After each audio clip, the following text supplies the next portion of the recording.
Anak-anak, selamat pagi. Apa kabar? Ibu berharap kalian dalam keadaan sehat dan tetap semangat ya. Mengawali kegiatan kita pagi ini, mari kita bersatu dalam doa.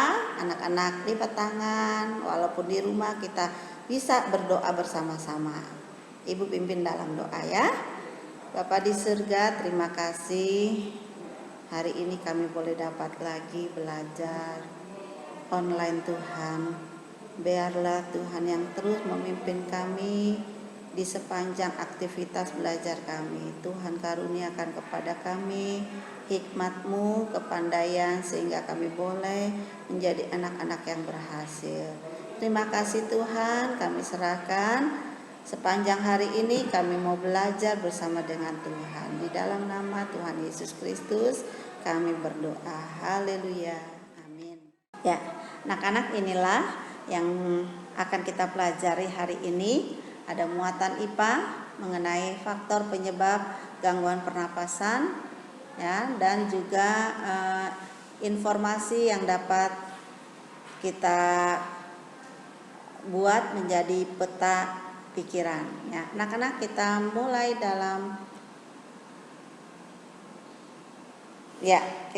dari muatan bahasa Indonesia. Ya, di sini ada teks yang berjudul mengidap penyakit asma. Mari kita baca bersama. Kalian baca di rumah, Ibu bacakan. Kalian tetap membaca ya, ikuti. Pagi itu udara terasa dingin. Di sebelah rumah Aldi tinggal kakek Harun. Kakek Harun mengidap penyakit asma. Saat udara dingin, kakek Harun akan merasa kesulitan bernapas. Kakek Harun biasanya akan segera menyemprotkan obat di dalam botol spray. Obat itu disemprotkan ke dalam tenggorokannya. Tak lama setelah itu, kakek Harun akan dapat bernapas lagi dengan lega. Jika obat semprotnya habis saat asmanya kambuh, kakek Harun biasa mengobatinya dengan minuman jahe. Nenek Harun biasa membuat minuman jahe untuk kakek Harun. Nenek Harun membuat minuman jahe ini dengan cara merebus 1 ruas jahe yang sudah diiris tipis dengan 1 gelas besar air. Untuk meminumnya, kakek Harun biasa menambahkannya dengan madu. Nah, itulah teks dari bacaan kita pagi hari ini yang kita akan buat menjadi peta pikiran ya. Di dalam peta pikiran ini kita masukkan kata tanya. Ada kata tanya apa, kapan, di mana, siapa, bagaimana, dan di mana ya. Nah, anak-anak, nanti dari peta pikiran ini yang sudah kita siapkan kata tanyanya, kalian membuat kalimat tanya. Ingat, kalimat tanya harus diakhiri dengan tanda tanya. Setelah itu kalian membuat jawabannya. Dari mana jawaban bisa kalian dapati? Yaitu dari teks bacaan yang sudah kamu baca dengan teliti. Nah, anak-anak, di dalam bacaan tadi, di teks tadi adalah kakek Harun yang mengidap penyakit asma. Nah, asma adalah salah satu sakit dari gangguan pernapasan. Nah, untuk itu kita mempelajari faktor-faktor penyebab gangguan pernapasan itu apa saja ya. Faktor-faktor penyebab gangguan pernapasan terdiri dari 4 bagian, yaitu faktor fisik, faktor penyakit, faktor lingkungan, dan kebiasaan hidup. Faktor fisik itu adalah sifat bawaan atau cacat bawaan yang dialami atau yang didapat oleh anak bayi sejak lahir sudah ada cacat bawaan. Nah, ada juga kelainan pernapasan pada alat pernapasannya. Nah, itu dari bayi. Jadi itu adalah faktor fisik. Nah, faktor penyakit, misalnya penyakit asma, influenza, bronkitis, emfisema, tuberkulosis, dan kanker paru-paru. Nah, sedangkan faktor lingkungan itu ada lingkungan bersih, ada lingkungan yang kotor, berasap, dan sebagainya. Lingkungan yang kotor itu di sini ada tumpukan sampah, ya. Jadi lingkungan kotor inilah bisa menjadi penyebab gangguan pernapasan. Lalu lingkungan yang berasap, apakah itu asap dari pabrik, apakah dari kendaraan bermotor, atau asap rokok. Juga ada asap pembakaran sampah, juga bisa menyebabkan lingkungan tersebut berpolusi, ya. Berikut adalah terakhir faktor kebiasaan hidup. Kebiasaan hidup sehat dan kebiasaan hidup yang buruk. Kebiasaan hidup yang sehat itu contohnya misalnya makanan yang bergizi, tidur yang cukup baik, cukup waktunya. Dan kalau kebiasaan yang buruk itu merokok, minum minuman beralkohol, bersoda, dan lain sebagainya. Nah, karena kita sudah mengenal faktor-faktor penyebab gangguan pernapasan. Nah, lanjut kita akan mengenal atau mempelajari tentang beberapa jenis penyakit yang dapat menyerang alat pernapasan. Satu adalah sakit asma. Apa sih sakit asma itu?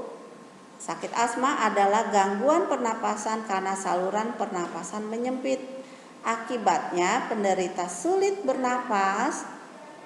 Nah, terus memerlukan alat, ya. Kalau sakit asma dia perlu alat seperti contoh gambar tersebut. Nah, penyebabnya adalah alergi. Alergi terhadap bulu hewan, debu, asap pabrik, asap kendaraan bermotor, atau rambut, dan udara dingin, ya. Nah, seperti tadi dalam bacaan teks adalah kakek Harun, dia punya alat semprot yang bila kambuh disemprotkan. Nah, ada alat yang disemprotkan ketika penderita asma ini kambuh untuk supaya kembali lagi bisa bernapas dengan lega. Ya, berikut adalah influenza. Influenza adalah penyakit yang ditandai dengan pilek, pusing, meriang, dan demam. Penyakit ini disebabkan oleh virus, mudah menular melalui udara. Nah, pandemik ini juga kita harus lebih waspada lagi, jaga kesehatan, karena gejala flu itu juga bisa berdampak seperti COVID ini, ya. Jadi harus tetap jaga kesehatan, lalu menggunakan masker. Nah, jika flu harus cepat ambil tisu, tutup dengan tisu sehingga bersinnya tidak kemana-mana, ya. Berikut adalah yang ketiga, bronkitis. Bronkitis adalah suatu peradangan pada cabang tenggorokan atau bronkus. Gejala yang ditimbulkan dari bronkitis adalah batuk berdahak, sering sesak napas, flu yang berkepanjangan, mudah lelah, pembengkakan pada pergelangan kaki, dan terdapat warna kemerah-merahan di wajah dan di telapak tangan, juga di selaput lendir, ya. Bronkitis ini menyerang pada cabang tenggorokan atau bronkus. Berikutnya adalah sakit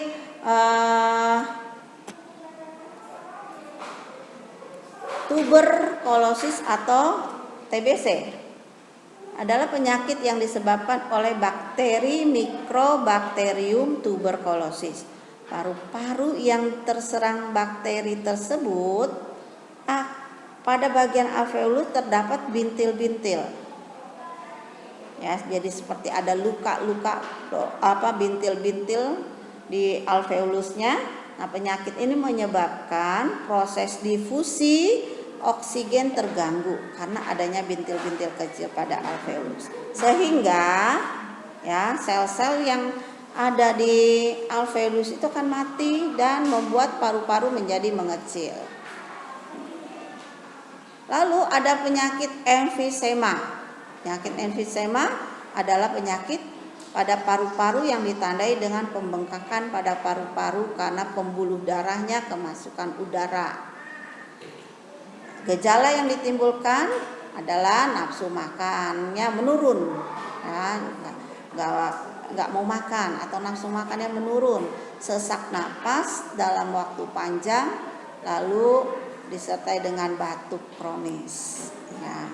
Nah, itu adalah juga termasuk penyakit yang menyerang pernapasan, organ pernapasan. Dua lagi kita akan bahas mengenai penyakit yang mengganggu organ pernapasan, yaitu pneumonia.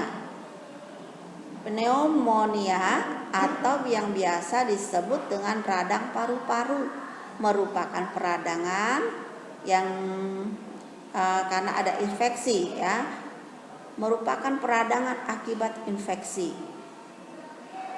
Batuk berdahak itu adalah cirinya, ya. Demam dan sesak napas adalah ciri-ciri dari atau gejala yang dialami oleh penderita pneumonia. Ciri lainnya dari penyakit ini adalah dahaknya kental yang berwarna kekuningan, hijau, coklat atau bernoda darah atau orang biasa sebut batuk darah, ya, karena dahaknya itu bernoda darah. Nah, yang terakhir adalah kanker paru-paru. Nah, ini adalah tahap yang paling paling berbahaya, penyakit gangguan pernapasan yang paling berbahaya. Kanker paru-paru merupakan salah satu jenis paling berbahaya, kanker paling berbahaya dengan angka kematian yang tinggi. Terjadinya kanker paru-paru pada seseorang berkaitan erat dengan merokok, baik aktif maupun pasif. Lalu ada riwayat kanker paru-paru dari keluarga, riwayat paparan zat kimia atau gangguan atau gas beracun seperti asbestos dan radon, atau menghirup udara berpolusi dalam jangka panjang. Jadi kanker paru-paru ini bisa karena riwayat keluarga ada yang terkena kanker paru-paru, ya, jadi menurun gitu ke anggota keluarga lainnya, atau juga bisa disebabkan karena sering ya menghirup udara yang berpolusi, ya, dalam jangka waktu yang lama, yang panjang. Nah, anak-anak, demikianlah beberapa penyakit yang sudah kita pelajari hari ini, ya. Nah, lalu bagaimana supaya kita sehat, ya, tidak terserang penyakit gangguan pernapasan? Maka kita harus melakukan beberapa hal. Satu, kita harus makan makanan yang bergizi. Lalu kedua, harus olahraga teratur, tidur yang cukup. Nah, pada saat tidur pun posisi tidurnya harus benar, ya. Karena waktu yang di tema 1 juga kita sudah belajar, posisi tubuh kita harus benar pada saat duduk, berdiri, bahkan tidur. Karena semuanya itu akan mengganggu kesehatan baik tulang apalagi pernapasan, ya. Hari ini kita belajar tentang organ pernapasan. Nah, anak-anak, kita juga harus melakukan, ya, tadi olahraga yang teratur. Bagaimana olahraga yang teratur itu? Nah, setiap pagi Kamu harus lakukan olahraga kecil walaupun di rumah ya. Masa pandemik ini bukan berarti kamu tidak bisa melakukan olahraga. Nah, ikuti ada pelajaran Ibu Ayati juga ya, senam bersama. Lalu menghindari zat-zat yang merusak organ pernapasan. Itu adalah salah satu cara kita memelihara organ pernapasan. Bagaimana? Itu tadi tidak merokok, ya, menghindari orang yang merokok, terus asap kendaraan. Caranya bagaimana? Gunakan masker. Kalau kita menghindari asap kendaraan, kita gunakan masker, ya. Jika berada di luar rumah, menggunakan masker pada saat pandemik ini bukan saja di luar rumah, tetapi di lingkungan rumah juga, ya, kita harus gunakan masker. Nah, di lingkungan yang berdebu kita juga harus gunakan masker. Menghindari makanan dan minuman yang mengganggu organ pernapasan. Menjaga kebersihan lingkungan sekitar, yaitu dengan membersihkan ventilasi yang ada di rumah, untuk menjaga menjaga sirkulasi udaranya bisa baik, udara bersihnya bisa masuk, udara kotornya bisa keluar, dan sebaliknya. Membersihkan lingkungan secara teratur, menanam pohon, ya, karena pohon adalah penghasil oksigen. Dan terakhir adalah menjaga kelembapan ruangan, dimanapun ruangan belajar kah, ruangan tamu, ruangan kamar, tempat di rumah kita harus jaga kelembapannya. Demikian anak-anak, materi hari ini yang harus kalian kuasai, pelajari baik-baik. Nanti ada tugas yang akan Ibu berikan mendatang, lakukan dengan baik ya. Tuhan memberkati, semangat terus dan tetap jaga kesehatan.